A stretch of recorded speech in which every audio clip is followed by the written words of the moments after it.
All In Conversations on Health in Nashville. I'm Molly Sutter, Interim Executive Director of Nashville Health. At Nashville Health, we are committed to working collaboratively with partners across the city to address our most critical public health challenges. Today, we are pleased to partner with the Metro Public Health Department and the Nashville Healthcare Council to host this timely conversation on COVID and reopening Nashville. Before I introduce our moderator for today's conversation, I want to thank our presenting sponsor, Blue Cross Blue Shield of Tennessee. They have been wonderful supporters of Nashville Health, and we are grateful for their continued partnership. Lastly, we will be taking questions from the audience today, so please use the Zoom chat feature to submit questions to our panelists.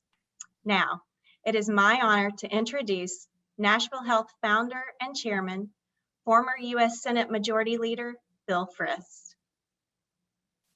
Molly, thank you. And I want to welcome everybody today to what is going to be an educational, really very informing broadcast and discussion among two experts, between two experts, with me asking them questions about the current state of COVID, where we are in this time of relief by many people in terms of reopening, but also some real cautionary notes on what we should be doing, what the reality is, what our concerns should be and are for the future. With that, I have with me Dr. James Hildreth, President and CEO of Meharry Medical College, and in addition, Alex Jahangir, Chair of the COVID-19 Task Force here in Nashville, Tennessee, and also Chair of the Metro Board of Health. So to both of you, welcome, and let's dive right in. And Dr.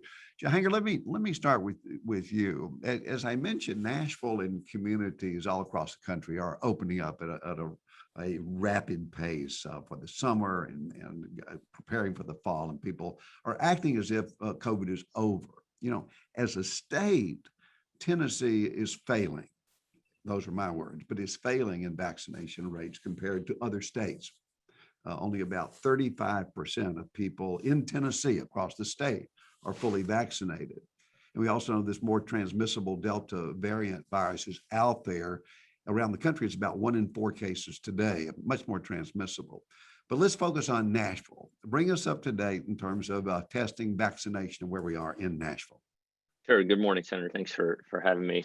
So we'll start with testing. You know, in Nashville, one of the first things that we felt was very critical was to make sure that we had an understanding of where we are as far as the vaccine. And one of the quotes that Dr. Hildreth taught me earlier was, it's hard to fight an enemy you can't see. And the best way to make that enemy visible is to test and know it's out there. So we had a very aggressive testing strategy in Nashville that has now tested over 1.3 million times. So not necessarily 1.3 million people, but a lot of tests have been conducted here in Nashville. Our community assessment centers, which Meharry Medical College really helped with, provided almost 500,000 or more of those tests that are 3 drive-through sites. Now, we are seeing a slight drop in testing, as you would expect. Right now, we're averaging about just 950 to 1,000 tests a day, of which, in our assessment sites, we're probably doing a couple hundred of those. At the peak of the crisis in January, we were averaging about 5,000 tests a day. But here's the difference. At the peak in January, our percent positive rate, so percentage of the tests that turned positive was 20%. Now our test positivity rate is 1.5% for the nearly 1,000 tests that we're doing a day. So that shows that the disease transmission is low, which is really good. Now, when it comes to vaccinations, this is something that I actually have pride in Nashville for. Now, I'll put it in reference. Now, we are, as a state, as you highlighted, top 5 for worst vaccinations, right?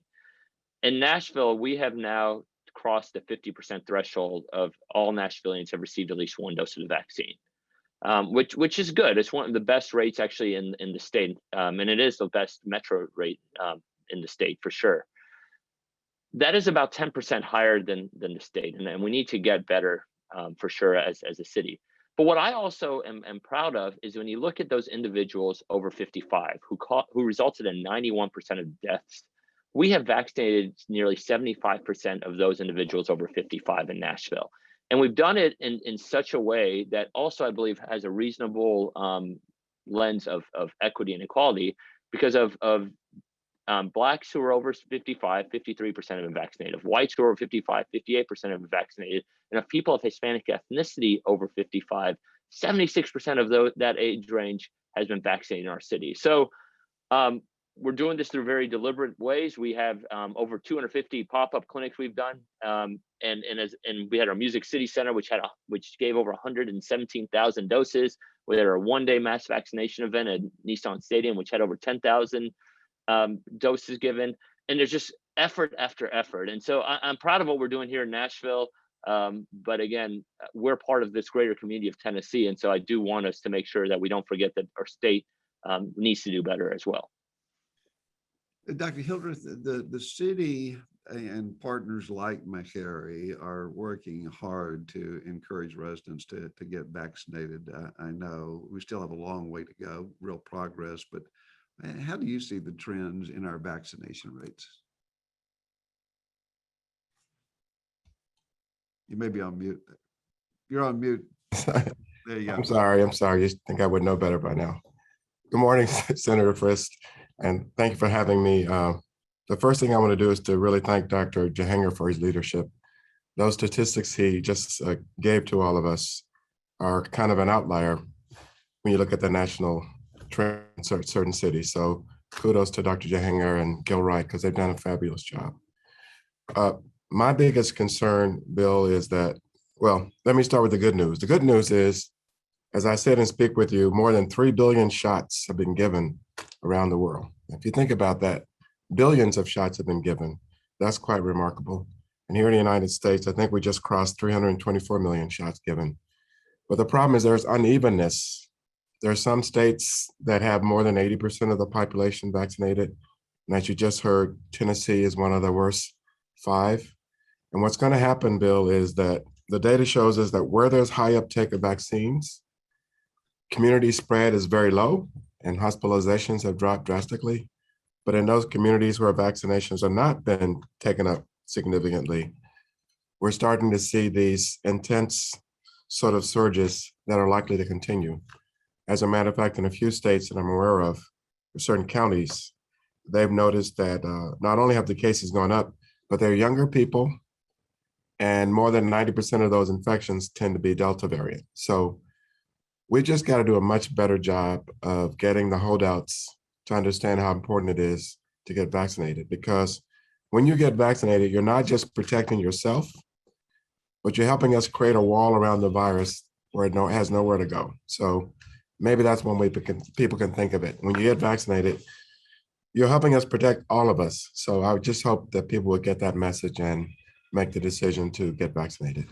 Because with 3 billion shots having been given, no one at this point should consider themselves a guinea pig if they take the shot. I mean, it's quite remarkable to me. Yeah. You know, Dr. Hildreth, with the last 18 months have really shown a bright light on the disparities on our vulnerable populations. In terms of access to the vaccine itself, how well are we doing with regard to our more vulnerable populations here in Nashville and across the state? Well, in Nashville, I think, again, with thanks to the leadership of Alex and his team, we've done really well. In fact, I think you probably saw the news that here in Nashville maybe was the first city or one of the first cities to make the vaccine accessible to all the homeless population in the city, which is quite a remarkable achievement. And the other thing that's quite nice about that development is that there were partnerships with large and small organizations, and that's what made it possible. Now, unfortunately, we're not seeing that across the country, and that's what it takes to achieve equity and vaccination. Is you've got to have organizations that are trusted by the communities, and they need to be the ones who are engaging them to get the vaccinations delivered. And another thing that's really important, which I think, again, the city of Nashville has done very well, is to take the vaccines to the people where they are, as opposed to having them come to places they're not familiar with. And again, if you look at the states where the vaccination rates are the lowest, with few exceptions, it's because they're not doing those things. Okay. And the other thing to point out, which I think is really important for people to know, the vaccination hesitancy among minorities is now not so much of a problem as the reluctance by rural conservative populations. And that's where the work needs to be focused right now, in my opinion. So these targeted populations, we still have a huge responsibility today, and that's our political leader, our recognized sports figures, our entertainers here in Middle Tennessee. Everybody needs to be pitching in every way possible. This Delta virus, and I'll come to that here shortly. 1 out of 4 cases right now in America are this more highly transmissible virus coming through. It seems to be breaking through some of the vaccines. I'm just a little bit afraid myself personally, in my own personal excitement of getting, just joyous to be able to go into restaurants and go back to events and all. Just hope that message keeps getting out. Dr. Hanger is the both in Memphis and Nashville, it was recently announced that those 2 cities would receive more than $50 million in CDC funds to address issues surrounding disparities in COVID. Can you share a little bit on how our health department will put its share of those monies to the work? What does that actually mean to the health department infrastructure, and how does that translate in terms of getting more vaccine out to those people who are disparately affected by COVID? Well, I have to first say, I mean, gosh, how exciting is this, right? I think it's very rare that public health gets such an amazing amount of funding at one point. Of the $50 million that's coming to the 2 cities you mentioned, Nashville's share of that is $26 million. And we're very excited about this because I think we're looking, the health department amongst, as well as partners looking at innovative ways to have sustainability, equity, and have a lot of responsibility to do this in a fashion that gets distributed. So let me just kind of dive into it a little bit, into the weeds. About 7 million of that 26 million have already been spent over this past year, right? So that's been money that's been spent on our disease investigative teams, been money that's been spent on our strike teams, on housing and food for our shelters that we had in place. But as we start looking forward, what are we going to do with the rest of that 19 million? The allowable expenses are really wide ranging, and some of the projects that we are currently discussing include funding testing at safety net clinics so that there will always be accessible testing, especially as we start closing our larger city tents and so forth. We're looking at projects that can help alleviate capacity issues at shelters that are managing isolation. We're looking at projects to address food and income security for cases and contacts to COVID. I think that was a problem we saw early on, especially in our new American population, is people would continue going to work, or they would have these multi-family housing in one apartment. It was really hard to self-isolate. So continuing to provide ways to allow people to self-isolate, that's really important. We're going to continue funding for these positions in epidemiology and case investigations for the response, so that we don't get caught like we did at the very beginning of the pandemic with only 4 or 5 people responding to thousands of cases. We're going to develop standing kind of peer-based educational programs to encourage vaccine update. I want to be very clear. While we've had good success in Nashville vaccines, we're still below the national average, right? And so we have not given up these efforts and want to continue to look at new innovative ways to do this.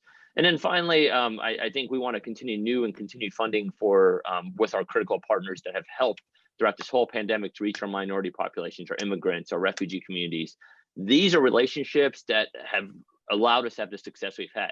Now, if I may, Senator, one more thing is, in addition to this 26 million, the department here locally just received a $5 million grant to address disparities as well. So this is in addition to the money that we just discussed.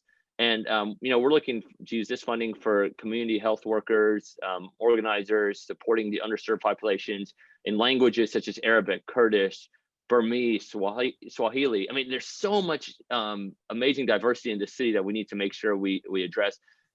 the department actually just hired an amazing individual as a new diversity, equity, and inclusion officer. And she should be on board any day now. And she actually comes from DC. Amazing individual. I think we'll continue to work our efforts. So it's a long answer, but I mean, we're literally talking about a $31 million infusion to Nashville and public health to make sure all Nashvillians have success. And so it's really exciting for us, and look forward to how it's going to move forward. You know, it's for our listeners, we need to step back, as this really is government at work for you. A lot of people, you know, disparage government.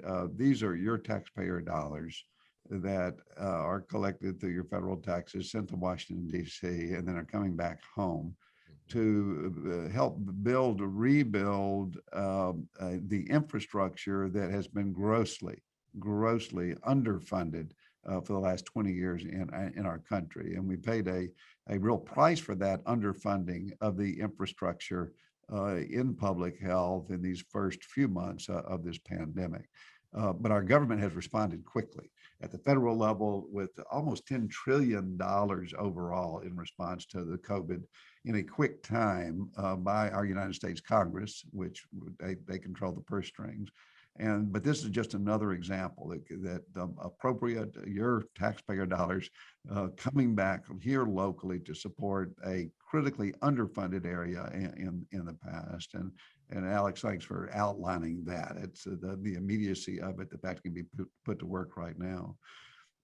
Dr. Hildreth, feel free to comment on any of that, but you serve on President Biden's COVID task force, and it's a great honor for this community to have you represent, you know, not just us, but to take our experiences and participate on that task force. Give us a bit of an update on what the focus is there, any new national priorities or concerns at this point. Thank you, Bill. So the task force is focused on making recommendations to the president about what actions could be taken at a national level to eliminate the disparities in COVID-19 that we see in the minorities in this country. And we have 4 main focuses that we work from: data and the quality of the data that's collected, communications and communication strategies. We then talk about healthcare access and the quality of it. And the 4th thing is xenophobia and the drivers of discrimination that have resulted in these inequities.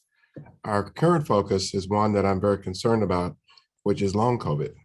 Since minorities were disproportionately struck by COVID-19, we know that they're going to be disproportionately represented among the people with long COVID. And the problem, Bill, really is that we've known for a long time that if you're a minority and you seek healthcare, you're less likely to get the most up-to-date aggressive treatment plan versus someone who has a similar background to you who is white. And in the case of long COVID, the presentations are fairly non-descriptive. They're not non-descriptive. You cannot measure them always with an objective test, like headache, fatigue, brain fog, those kinds of things. It's rather like the chronic fatigue syndrome, which, as you know, Senator, especially when women presented with this chronic fatigue syndrome, very often they would not be taken seriously. The same thing for minorities. So we're very concerned that the healthcare community be sensitized to the fact that when someone from a minority background presents with long COVID, that they not be dismissed or doubted or disbelieved because of the past patterns of what happens in healthcare. So that's our main focus right now. And now we're turning our attention next month to, well, starting tomorrow, to what are the long-term things we can do that would have an impact long past the pandemic. The pandemic is not over, and I cringe when people talk about post-pandemic sort of changes. We're not, this is not over, but I get ahead of myself. But anyway, the focus right now is on long COVID, and we're now going to be turning our attention after this to what are the long-term things we can do to make a difference for health inequities in our country. Yeah, let's stay on that, Dr. Hildreth, for a second, because I think if there's one message that over this 45 minutes or so that I think is important for people to hear right now, that they're not going to hear elsewhere, is the sort of things that you just said. Long COVID, that is with us forever. We don't know very much about it yet. Right. At Meharry Vanderbilt, we had these centers which are collecting data, but we don't know what the impact of that is. And people need to study it, listen to it. And when they hear about it in the media or they read about it, what is long COVID? Because it will affect you and your family in some way, almost certainly over the next 5 years. So really Yeah. appreciate you highlighting that. And just your biggest concern right now, because I mentioned people are acting as if it's all over, and it is not. We may not be at the 50-yard line because we've got the vaccine and we've got the tools that we didn't have. But talk just a little bit more because people, we hear the 4th of July are coming, and most people aren't going to be thinking about COVID at all as they gather with 10 and 50 and 100 people. And I know in September and early September, the big concerts are starting with 30,000 people and 40,000 people.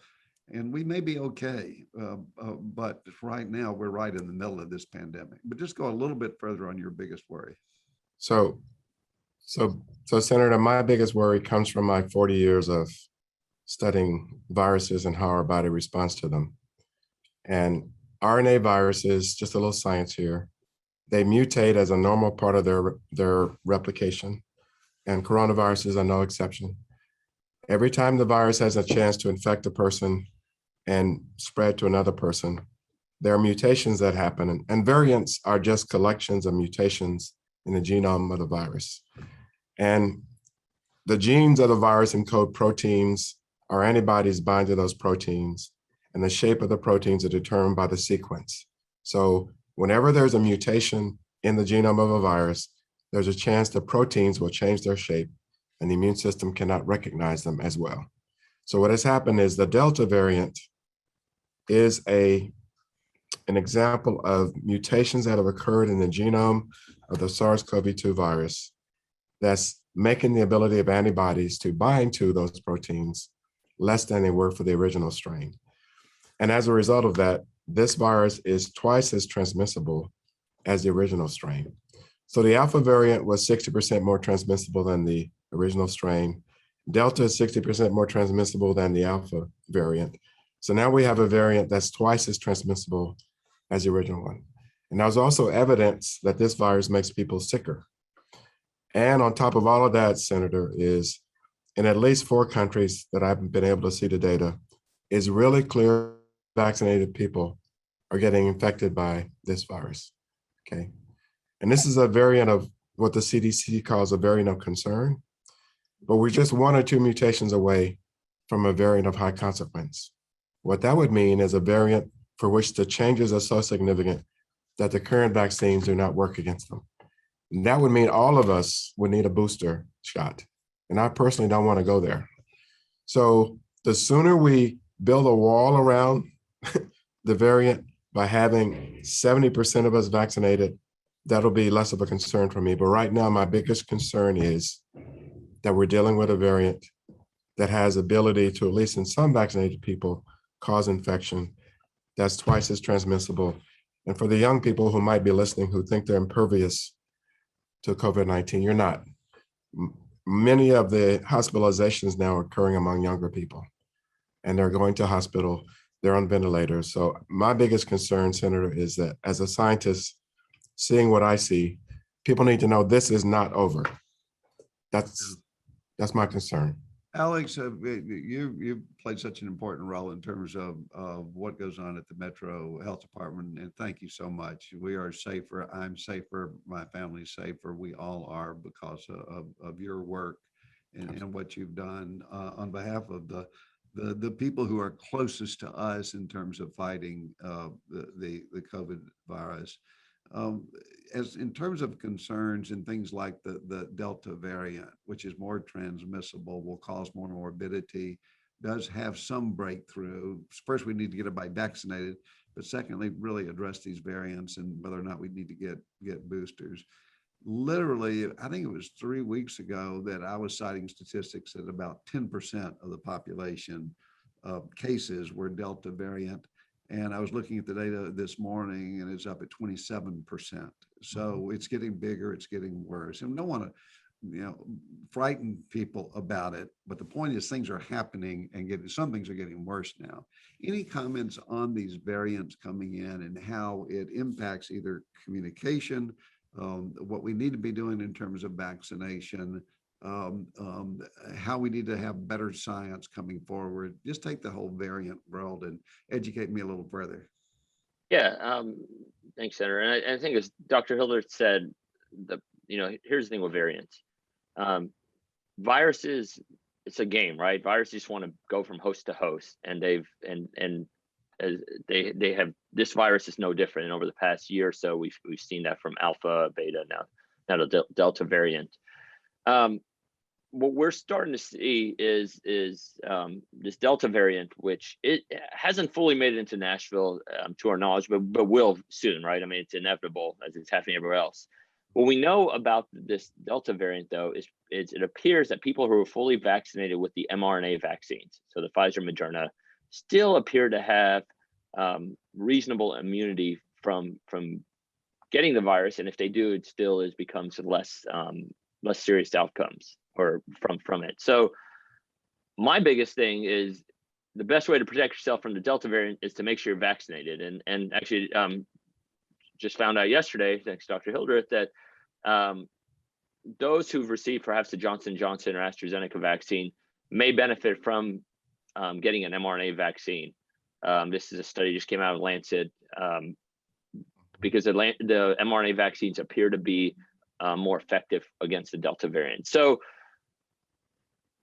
get vaccinated, best way to protect yourself against this variant. Furthermore, I think you're starting to see recommendations from the World Health Organization. You're starting to see Israel and Australia and other locations start requiring masks again indoors.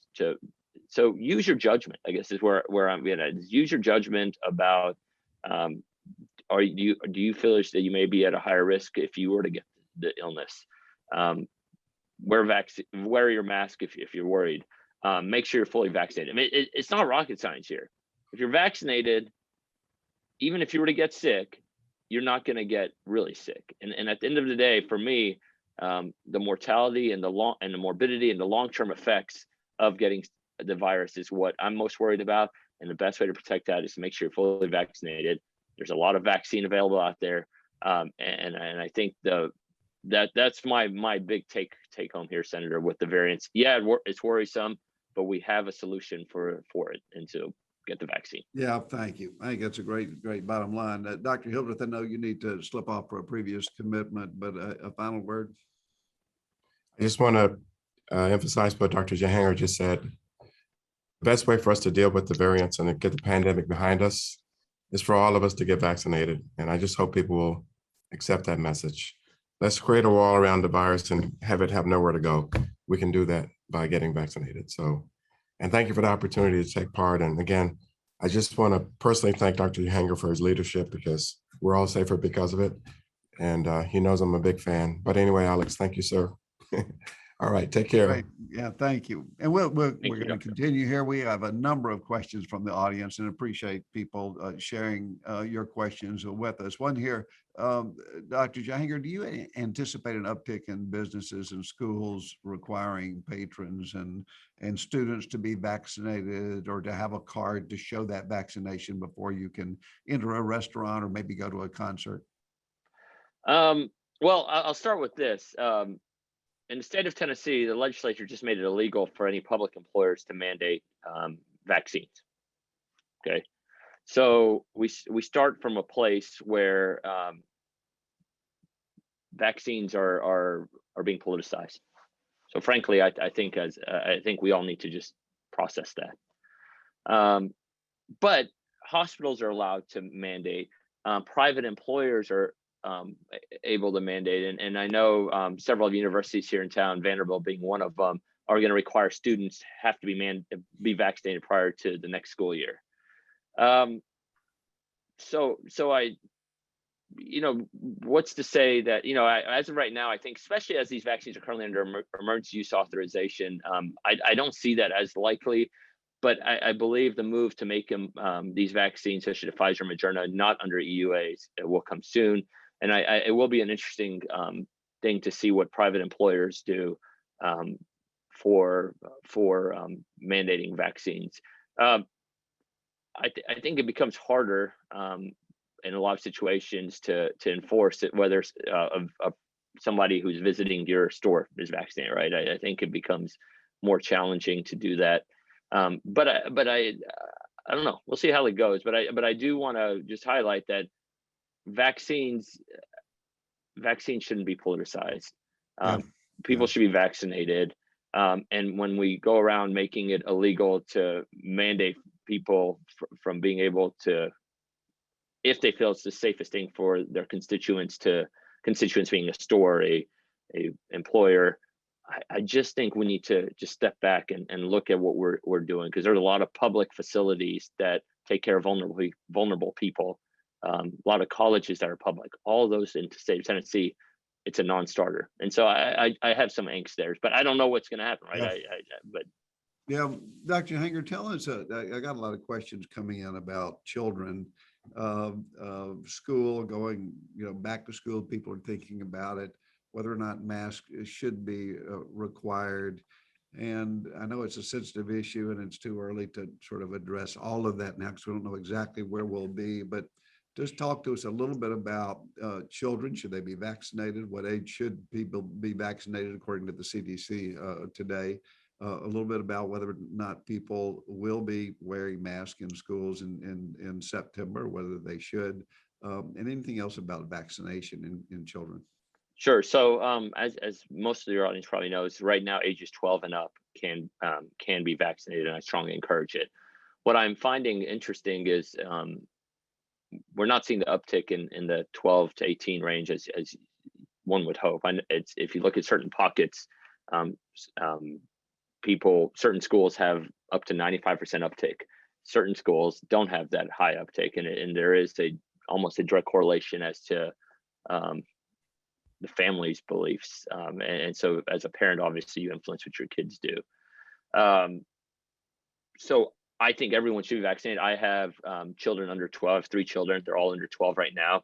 And my hope is that by fall, this is pushing a little bit, by fall that 5 and above will also be, or hopefully early fall will be able to have access to the vaccine. And when that is available, I will definitely make sure my children are vaccinated, because again, I worry about what the long-term sequelae may be for the children.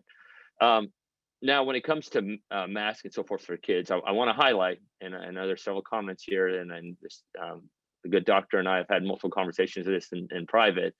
I have I don't influence MNPS policy. And I just want to be very clear with that. And I think MNPS and every school has independently worked with their own group of experts to determine what works.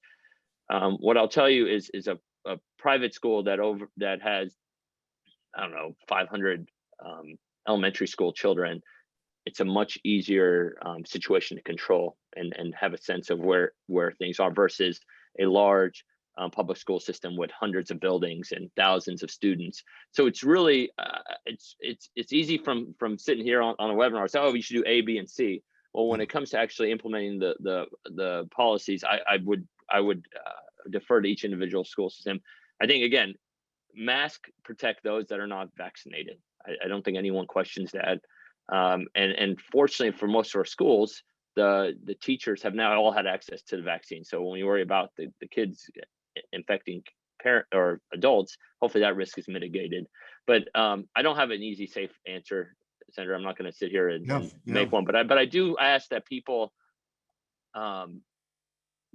just recognize that the decision is a hard one. I respect people's concern around whether or not to, first of all, get your kids vaccinated, but also what do we do until the kids are able to be vaccinated? Because it's really tough, right? I mean, I've personally had kids not being able to go to school has impacted me personally, right? I mean, I have young kids I worry about all the time. So if a lot of questions are coming in. So if you've been vaccinated, they're hearing us talk. If you've been vaccinated and you say that a vaccine has let's just say an 80%, people hear 95%, 80%, I need this vaccine and don't need that one. There is some evidence that this Delta variant, depending on what vaccine you have, it will affect you in a different way versus another vaccine. We're learning about that. That's why we need to pay attention. And the Deltas on the increase in other variants will be. There's one in India right now, which is much worse than this last Delta variant coming in. But so people will understand, if you say a vaccine is 80% effective, does that means you're still susceptible? If there are 100 people and the vaccine and the virus comes in the room with you, that 20 people, even though they've been vaccinated, are going to get the virus, are going to get the disease. Is that correct? Yes, that's right. And I'll give you a personal example. I have a friend of mine who works in a restaurant. She was vaccinated, went back to a restaurant, and then calls me a few weeks after she's fully vaccinated, says, "Hey, I've lost my ability to smell and taste." So that was all her symptoms was. She went and got the test. Sure enough, was positive, but her recovery was so much quicker than somebody who wasn't vaccinated. Here's an interesting fact. Over the past, I think, 6 weeks in Tennessee, I think 240 people have died or something to that effect. Only 6 of those people were vaccinated. Right. And I put that out is to show, yes, people still, especially if you're medically vulnerable, this disease isn't benign, but almost everyone that's hospitalized nationally or almost everyone that's dying now nationally, a huge percentage of those individuals are unvaccinated. So being vaccinated gives you protection from also just getting really ill if you were to get it. Because to your point, again, if it's 80% effective, that means what they did is they looked at people who weren't vaccinated, people who were vaccinated, and there was an 80% reduction in the number of people who got the virus in that pool of people who were vaccinated compared to the group that wasn't. So yeah, some people still got it. What you don't see as well is quantifying how ill those people got, because I guarantee those people got a lot less ill than the people who weren't vaccinated. So that's why it's so critical to get vaccinated, especially as these variants come about. I get a number of questions coming in. Thank everybody for sending those. And I'm incorporating them in herd immunity. You don't hear as much about it. But when I say in Tennessee that only 1 out of 3 people have been fully vaccinated, that means 2 out of 3 people have not. And that means even if you're what you just heard, that 1 out of 3 people who have been fully vaccinated can still get the disease, and it may not be as bad. Hopefully it's not as bad if they've had the vaccine. But the overwhelming majority of people in Tennessee have not been vaccinated. And that being the case, you have another group of people who have had the disease, have had and been exposed. Do we know how many that is, and why and when we talk about herd immunity, you can comment on what that is. Why aren't those two populations lumped together, or are they statistically? And this Sure. is to help people understand. And we've got a couple of questions on herd immunity. Why aren't those statistics lumped together, and how many people have had the disease that you might say, well, they do contribute to herd immunity? So I will say in Nashville, nearly 1 in every 7 Nashvillians has been infected. So about 100,000 people. It's pretty amazing if you think about it. 1 in 7 Nashvillians have received this disease.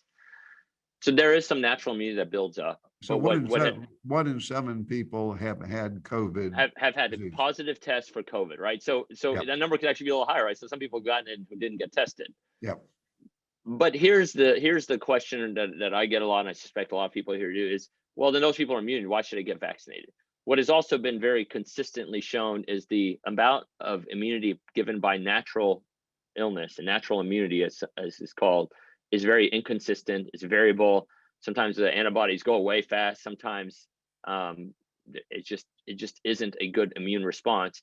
What gives you a consistently reliable immune response are the vaccines, and that's why it's recommended that even if you've gotten the disease, to go ahead and get your vaccine, because it will give you a more consistent immune response because of the dosage of the vaccine and the exposure it gives to your body versus the severity of your illness from getting the disease can be very variable. And so so those numbers are not counted. But again, sure, I think there's some percentage of people that probably have some immunity that haven't been vaccinated that were ill, but again, to be consistent and reliable and to have reliable immunity, getting a vaccine has been proven to be the most effective way to do that. Another question, and it refers. I'm personally very critical of Tennessee. We're at the bottom of the United States of America in vaccinating people. In Tennessee, we are a rural state. We have vulnerable populations, and that means inevitably we're going to see more than other states, more deaths, more morbidity, more suffering. And it's hard for me to understand why we don't have more messaging statewide. We have the vaccines, it's available today. So I'm critical, and I admit that because it's so clear to me. In Nashville, we're doing, much better. We're still not up to the 50% sort of compared to where we need to be. But if I say that only 35% of people have been fully vaccinated in Tennessee, how many people in metropolitan Nashville have been fully vaccinated, both doses? Sure. What percent would that So be? in Nashville, about 50.1% have been received one vaccine. About 44% have been fully vaccinated, either by one Johnson & Johnson or 2 doses of Pfizer and Moderna. So that's an interesting thing, right? So the question is, is that number going to catch up with the 50, and that means that's it? Nobody else is getting it, or are we going to, because the gap has narrowed. It used to be we had a pretty steep curve of new shots, and then obviously 3 weeks later this would trend, but now it is narrowing. So we are catching up that 50% of people will be fully vaccinated. But what I would love to see is that 50% of at least first shots going up as well. But 44% of our city has been fully vaccinated as of right now. Last question, or not the last one, a recent question just coming in. Do we know what kind of messaging is most effective to get unvaccinated people to get vaccinated? I've read that a message of an open quotation, talk to your doctor, close quotation, encourages people to go to their doctor who they already trust. Again, the messaging is so important because we're not getting through to who we need to as much. But what has worked and what has not worked? To me, I'll just say positive messages. The fact that you can do something that can control your health of your children and of around you, and that it's there, it's accessible, it's not costing money, it's affordable, that there's something you can do for your own health and the health of your community. But what, in your experience, what messaging has worked for policymakers listening to us now, for sports figures who I would encourage to be out there, entertainment figures who we all love here in Middle Tennessee? They need to be on message, but any sort of bullet points on what works and what doesn't? Yeah, so I would look at this really interesting. When the first vaccines came out, it was really like you just spray vaccine, everyone will get everyone. But now what has been shown to be effective is really, again, trying to take a word from politics, kind of a canvassing approach, right? People will believe and I've seen this, right? I mean, the reason that we have pastors and imams and community organizers going out there and doing these more intimate one-on-one vaccine educations and smaller pop-up clinics is because people, what works is people trust people they already trust, right? I mean, it sounds very intuitive, right? So what you do is I think the messaging of, yeah, it has to be positive, right? People are smart. There's some very legitimate reasons to have hesitancy. And I think what we need to do is speak to people, understand where they're coming from, try to help them understand where we're coming from for why vaccination is important. But what works more effectively? Probably not you and me going to some random community and doing that, but having people in the community that people trust who have earned that trust and having them have those conversations. And that's why here in Nashville, we're focusing on it. When we do a pop-up event and we have 3 people show up and get vaccinated, we don't say, oh gosh, why do we waste 2 hours of our life? We're happy that we went because 3 more people got vaccinated. And that is the attitude of the Metro Public Health Department that I love. And that's why we will continue to do these events, because we go to communities that need them with the people that can help get their neighbors and friends out. And that's the messaging that's going to work. and we need to just do that. And all this other, again, partisan just rank are out there that's just so uninformed, unproductive, and just disappointing, to say the least, as somebody who grew up in this state and who's proud of what we've done in this state. And we just need true leaders, and leadership doesn't come with a title. And so that, I think, is critical. So anyone on this call, anyone in your community can be a leader to help people get vaccinated. Yeah, I think well said. And you mentioned, and the questioner in the chat room mentioned that word trust. And doctors are trusted, but only about 50% of people in the state have a primary care doctor to go to. And you mentioned the religious community, faith-based communities. That is where trust is probably most centrally established. So encouraging pastors and churches and people of faith to share that message coming forward. Just one quick question. I know we need to go because there's so many on here. Vaccination in pregnancy. People considering, who may have gotten a vaccine recently, considering becoming pregnant. Any generalization? Well, from everything I've read and spoken with people, and what the American College of OBGYNs and the fertility societies have all come out, there has been, there was a rumor out there that vaccines cause infertility. And I think, again, go back to social media is amazing. Anyone can put one out there. Go out to the source and see where that came from. It came from an anti-vaxxer who wrote a letter, who then it became big. OBGYNs, fertility society, people I know who are in those fields, and people I know have gotten pregnant after they've been vaccinated. There's been no linking, from everything I know, between getting fertility issues, men or women. And then there's also getting a vaccine when you're pregnant is not a contraindication. It appears to be safe. Your immunity as a mom who's pregnant will pass on to your baby, and when you breastfeed.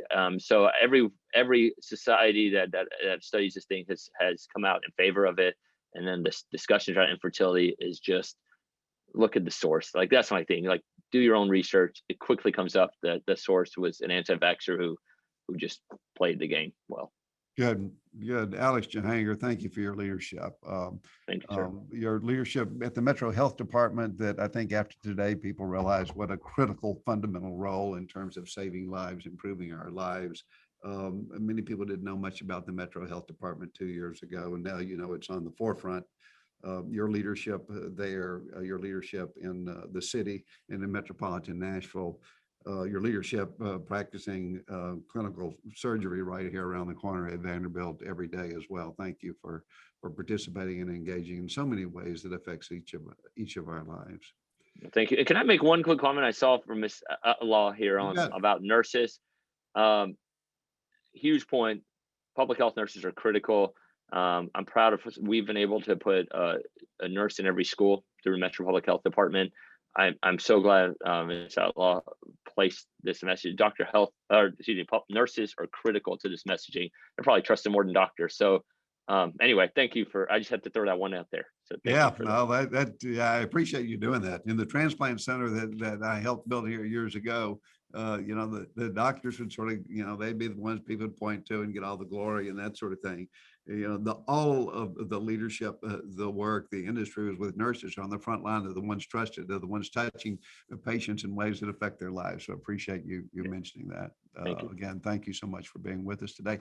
We're going to take a few minutes here to really share with our listeners a hugely important program and project that's happening right now in this city that does put us on the forefront in terms of leadership and leading other cities around America. Nashville Health is partnering with the Nashville Area Chamber of Commerce and the Nashville Healthcare Council here in town, and Meharry Medical College's Center for the Study of Social Determinants of Health to launch a fantastic and exciting, a comprehensive COVID response review of the last 18 months. This is a very forward-focused, collaborative project. And we're taking what we've learned, all of the things, some of which you've heard about today, from the pandemic, and use them to drive change that will better prepare us in the future in our city, and in our city as an example of cities around America who'll be watching this program. This will be a report that will be shared nationwide based on our experiences here in Nashville. The review is being conducted with support of Avalair Health, which is based in Washington, D.C. And today we're pleased to have Christy Mitchell of Avalair with us and joining us. Christy, thanks so much for being with us. Would you share a little bit about the project with our listeners? Absolutely. Thank you, Senator Frist, for that warm introduction and this opportunity to share with this audience our true excitement about the launch of this assessment to evaluate Nashville's response to the COVID-19 pandemic. But I must first say that the exchange between Doctors Jahangir and Hildreth has been quite the prelude for things to come. So as you noted, this initiative is in collaboration with Nashville Health, Nashville Area Chamber of Commerce, Nashville Healthcare Council, and Meharry Medical College Center for the Study of the Social Determinants. But I wanted to take a moment and say, as a health services researcher, I've been in the field for about 25 years. I want to take a moment and recognize the enthusiasm and commitment of this Nashville community to take a hard look at what has been done to ensure that the safety and overall well-being of your constituents with an eye to the future. It is absolutely something to look upon with great pride. So our team has been very fortunate to work very closely with folks at Nashville Health and under the guidance of a steering committee of a auspicious group of Nashville community leaders. And this group has been expertly led by Mayor Purcell. The ultimate goal of our work has been and continues to be to evaluate what work has been done and what has worked well over the past 15 months during this pandemic. We seek to identify key areas of improvement, both which will serve as guideposts, if you will, for city leaders for future public health emergency planning. So I wanted to highlight in this review, and that this review will also hone in on the city's response to supporting more vulnerable populations. You heard today about COVID disproportionately impacting communities of color. What makes our work so exciting is Nashville's unique footprint across multiple industries, from travel and tourism to music to healthcare. To give you a better sense of what we're doing, our work is comprised of 3 major phases. The first phase was developing a framework to consider 5 major categories to evaluate the city's response. The first being the pandemic's infrastructure preparedness, the second being Nashville's economic response. There's the policy response, the public health response, and then truly the approach to vaccine rollout, which we spent a lot of today's conversation discussing. The second phase of work, and this is my most favorite part, was really conducting a set of key informant interviews with key leaders across the Nashville community, representing state and local government, healthcare delivery, community-based organizations, houses of worship, local businesses, philanthropy, and more. And so to date, we have interviewed over 30 folks across Nashville. And then we're going to dig into a set of public reports and available documents, like all of the public health orders, to better understand the strategies, the policies, decision-making criteria relevant to the city and to the state's ongoing efforts. So with our final phase of this work, we will develop a public-facing report. And this will distill our key findings, the successes that we've identified, and high priority opportunities for improvement as you move forward. So we intend to look at both short-term, medium-term, long-term changes that Nashville may wish to implement, especially as you start thinking about supporting the most vulnerable subsets of your population. And so it's our intent to release this report in early fall. And I guess the best I can say is stay tuned for next steps. Christy, thank you. And we can take a few questions here. The final report will be out when? What the timeline, just so our listeners will know what to expect? So we are really striving to have an early fall delivery. So that's probably about as concrete as we can get at this point, because we're still in the information gathering phase. Good. Molly? Yes, Thank you, Christine. Thank you, Senator Frist. We look forward to the learnings and recommendations that the project will surface. As we close today, I want to thank you, Senator Frist, for acting as our moderator. I want to again thank our sponsors and board members, Dr. Alex Jahangir and Dr. James Hildreth. Thank you to Blue Cross Blue Shield for making today's event possible. And thank you for joining us. Be well.